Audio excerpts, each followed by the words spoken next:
வணக்கம் அன்பான மக்களே. நான் கடவுளை பற்றி சொல்லிட்டு இருக்கேன். உங்களுக்கு எல்லாருக்கும் தெரியும். தெரியாதவங்களும் தெரிஞ்சுக்குங்க. என்னுடைய வீடியோக்களை பாருங்கள். நான் கடவுளை பற்றி நிறைய சொல்லிட்டு இருக்கிறேன். இப்போ மனிதனாக இருக்கிறவங்க சரியான முறையில் நம்ம செயல்படுறோமான்னு நம்ம ஒரு கேள்வி கேட்போம். சரிங்களா? இப்போ நான் கடவுளை பற்றி சொல்கிறதுக்காக, நான் பணம் சம்பாதிக்கிறதுக்காகவோ யூடியூப்பில் பெரிய ஆளாகணுமோன்றதில் என்னோட கருத்து கிடையாது. நான் முடிந்த வரைக்கும் நான் கடவுளை பற்றி சொல்லுவேன். அதுக்கப்புறம் நான் என்னுடைய வாழ்க்கையை பார்க்க போயிடுவேன்.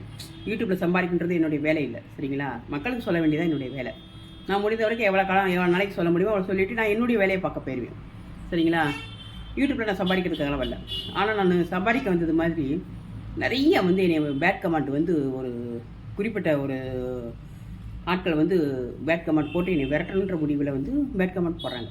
எனக்கு அதை பற்றி ஒரு கவலையும் கிடையாது. ஏன்னா நான் நம்மளுக்கு ஒரு பிரச்சனைனா யாரை தேடி ஓடுவோம்? கடவுளை தேடி ஓடுவோம். அந்த கடவுள் வேலையை நான் பார்த்துட்டு இருக்கிறேன். அப்படின்னும் எனக்கு அது பிரச்சனையே கிடையாது. அதை கடவுள் பார்த்துப்பார்.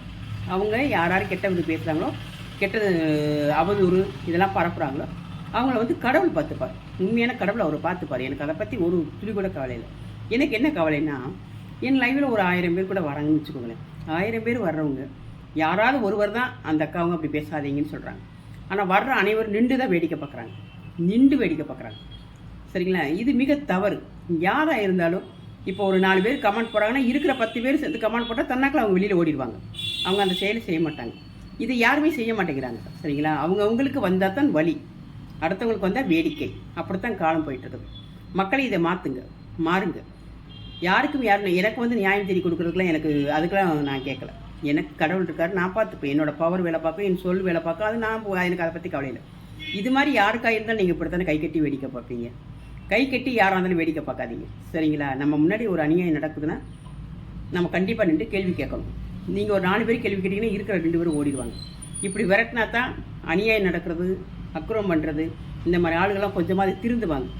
மனிதன் கொஞ்சமாவது திருந்துறதுக்கு முயற்சி பண்ணுங்கள். சரிங்களா? நமக்கில்லைன்னு போகாதீங்க. அது உங்களுக்கு வர ரொம்ப நேரம் ஆகாது. நீங்கள் ஒரு நாளைக்கு நல்ல விதமாக இருந்தீங்கன்னா உங்களை காப்பாற்றுறதுக்கு 4 பேர் வருவாங்க. ஓகேங்களா? மனிதன் கொஞ்சம் சுதாரிப்போட வாழ கற்றுக்கோங்க. ஓகேங்களா? தண்ணியிலே மறந்து வாழ்க்கை வாழாதீங்க. யாருக்கோன்னு வாழ்க்கை வாழாதீங்க. அது உங்களையும் ஒரு நேரம் சுடும். நன்றி, வணக்கம்.